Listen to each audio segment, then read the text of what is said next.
Assalamualaikum, hai teman-teman, gimana kabarnya? Semoga dalam keadaan sehat walafiat. Dan jangan lupa untuk selalu bersyukur. Ketemu lagi dengan channel Tatik Family. Nah teman-teman, di video kali ini aku mau berbagi informasi mengenai minuman rimpang yang udah aku konsumsi selama kurang lebih 1 tahun 2 bulan. Jadi banyak banget kebaikan dari minuman rimpang yang aku konsumsi. Dan banyak banget istilahnya cerita dari segala keluhan dari minuman rimpang ini. Dan buat teman-teman yang nonton video mengenai rimpang dari aku, dari channel Tatik Family, tolong untuk disimak baik-baik sampai selesai ya teman-teman. Jadi biar nggak ada kesalahpahaman, dan biar teman-teman apa yang teman-teman tanyakan itu sebenarnya udah ada di dalam video. Jadi teman-teman jangan melihat dulu dari thumbnailnya ataupun dari isi judulnya langsung ditanyakan. Jadi kadang aku ketawa sendiri ya teman-teman ketika teman-teman bertanya ini itu padahal itu udah ada di video sebenarnya teman-teman. Jadi teman-teman coba simak sampai selesai kalau pengen tahu cerita sampai selesai minuman rimpang itu. Dan kalau pengen teman-teman ngikuti untuk cara mengkonsumsi minuman rimpang, coba sampai selesai untuk menonton videonya. Jadi biar lebih jelas ya teman-teman, dan teman-teman bisa memahaminya. Nah teman-teman, di video kali ini aku mau berbagi cerita mengenai minuman rimpang, dimana ada yang bertanya kenapa minuman rimpangnya kok di frozen, enggak diolah ataupun enggak dibikin di saat mau minum, katanya kayak gitu. Jadi teman-teman yang aku mau tunjukkan, ini adalah bentuk minuman rimpang yang biasa aku minum. Dan minuman rimpang ini itu tidak ada ampasnya ya teman-teman tuh. Dan minuman rimpang ini rasanya juga tidak selayaknya jamu, tetapi ini rasanya tawar. Cuma terasa minuman herbalnya. Makanya Dokter Jaidul Akbar kan menyarankan untuk minuman ini ketika dikonsumsi yaitu menggunakan madu 1 sendok, air jeruk nipis atau jeruk lemon 1 sendok, kemudian garam sejumput. Dan ketika dikasih tambahan itu teman-teman, rasanya seperti apa? Minuman isotonik. Makanya aku secinta itu loh dengan minuman rimpang ini. Sampai 1 tahun 2 bulan aku mengkonsumsi minuman rimpang itu. Dan untuk minuman rimpang ini kan disarankan dari Dokter Jaidul Akbar itu sehari 2 kali ya teman-teman, dimana diminum pagi hari sebelum sarapan, malam hari menjelang tidur. Nah, untuk minuman rimpang ini itu kan terbuat dari jahe, kunyit, lengkuas, dan serai ya teman-teman. Dan kenapa minuman rimpang itu aku selalu gunakan yang frozen? Karena aku mencari efisiennya dan mencari efektifnya, tidak membuang-buang waktu teman-teman. Jadi teman-teman, selama aku mengkonsumsi rimpang 1 tahun 2 bulan, aku selalu bikin minuman rimpang itu dari rimpang yang udah di frozen nih kayak gini teman-teman.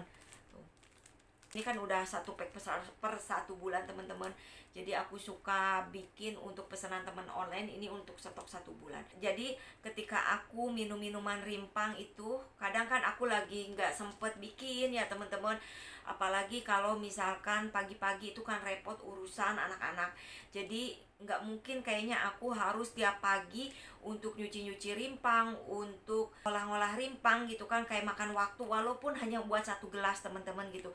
Jadi aku berinisiatif gimana caranya aku bisa minum rimpang setiap saat tanpa aku nggak membuang-buang waktu. Nah dari situlah muncul inisiatifku untuk bikin rimpang di frozen. Awalnya aku bikin rimpang itu suka diiris teman-teman. Nanti aku tunjukin yang diiris seperti ini ya teman-teman.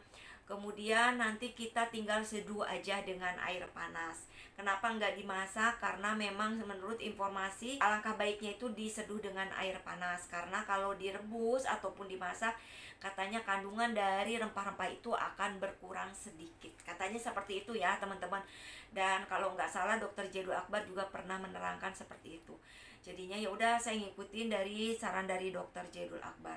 Dan untuk rempah-rempah yang digunakan yaitu rempah-rempah yang direkomendasikan dari Dokter Jaidul Akbar. Jahe, kunyit, lengkuas, dan serai. Jadi kalau teman-teman ada yang tanya boleh nggak dikasih ini, dikasih itu, saya kurang paham teman-teman. Jadi kalau memang teman-teman mau ngikuti rimpang ala Dokter Jaidul Akbar, ya udah ikuti seperti yang direkomendasikan oleh Dokter Jaidul Akbar, yaitu jahe, kunyit, lengkuas, dan serai. Nah, kembali lagi teman-teman, ketika aku mau bikin minuman rimpang di setiap pagi ataupun setiap malam, aku jadi tinggal seduh aja, tinggal keluarin dari lemari es, dari freezer, tinggal seduh dengan air panas. Nanti tunggu hangat, kemudian disaring, tambah madu 1 sendok, tambah air jeruk nipis atau jeruk lemon 1 sendok, kemudian garam sejumput. Itu yang disarankan dari Dokter Jaidul Akbar.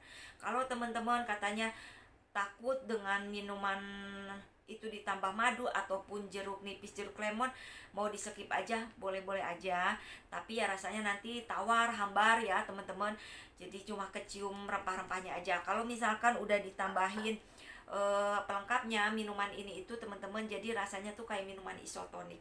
Makanya aku selalu dikasih tambahan, jadi biar enak aja ya teman-teman. Makanya aku sampai secinta itu dengan minuman rimpang ini teman-teman. Semoga aja saya bisa selalu istiqomah dengan minuman rimpang agar badanku bisa terjaga, agar imunku bisa terjaga, dan aku selalu sehat ya teman-teman, gak banyak keluhan lagi. Kayak gitu ya teman-teman. Jadi itulah jawabanku ketika aku kenapa menggunakan minuman rimpang ini yang di frozen, yaitu ya gitu, biar praktis. Jadi tinggal seduh, tinggal seduh, tinggal seduh. Aku jadi udah tenang, udah punya stok 1 bulan disimpan di dalam freezer. Nanti kalau misalkan tinggal beberapa pack lagi, misalkan tinggal 3 hari ataupun 4 hari, aku bikin lagi teman-teman untuk stok 1 bulan. Nah, jadi seperti itu, aku nyari yang praktis karena aku itu orangnya anti ribet teman-teman. Terus aku mikirnya kalau misalkan bikin setiap hari, duh males, apalagi kena kunyit ya teman-teman. Pasti perabotan kuning-kuning, pisau sama nampan itu pada kuning-kuning gitu. Jadi ya udah, mendingan langsung bikin sekalian aja deh, biar kuningnya sekalian. Apalagi tangan, pasti tangan itu jari-jari tuh kok pada kuning-kuning ya teman-teman. Makanya aku sengaja bikin yang praktis biar nggak ngotorin perabotan, nggak ngotorin tanganku. Jadi aku bikin stok untuk 1 bulan. Jadi buat teman-teman, kalau teman-teman pengen bikin yang setiap hari, silahkan aja, nggak ada masalah teman-teman. Istilahnya kembali lagi ke individu masing-masing ya teman-teman. Kalau misalkan mau ngikutin aku kayak punya stok, silahkan aja. Selama ibaratnya disimpan di freezer, insya Allah aman, dan insya Allah masih fresh, masih seger, kayak gitu ya teman-teman. Jadi itulah penjelasanku kenapa aku selalu mengkonsumsinya minuman rimpang yang fresh. Tapi teman-teman, kadang aku juga minum minuman rimpang ini kadang yang gak di frozen. Kalau misalkan aku di frozennya misalkan habis teman-teman, terus aku belum sempet bikin frozen, ya udah yang ada di rumah bahan-bahannya udah aku bikin aja buat 2 gelas, karena emang aku minum bareng suamiku, kayak gitu ya teman-teman. Jadi enggak selalu aku minum yang frozen, tapi kebanyakannya aku selalu nyetok yang frozen. Apalagi sekarang kan istilahnya alhamdulillah banyak teman-teman online juga yang istilah tertarik untuk pesan, jadi ya udah aku juga sekalian bikin untuk stok di rumah, kayak gitu teman-teman. Nah teman-teman, mungkin seperti itu ya untuk informasi mengenai minuman rimpang ala Dokter Jaidul Akbar yang aku buat frozen. Semoga bisa bermanfaat, dan semoga teman-teman yang lagi mencari wasilah kesembuhan dari minuman rimpang ini, semoga teman-teman dikasih kemudahan. Dan saya doakan semoga teman-teman selalu diberikan kesehatan, diberikan umur yang panjang, umur yang berkah, dan umur yang sehat. Dan saya akan akhiri videonya sampai di sini. Nanti kita ketemu lagi di video berikutnya. Terima kasih. Wassalamualaikum warahmatullahi wabarakatuh.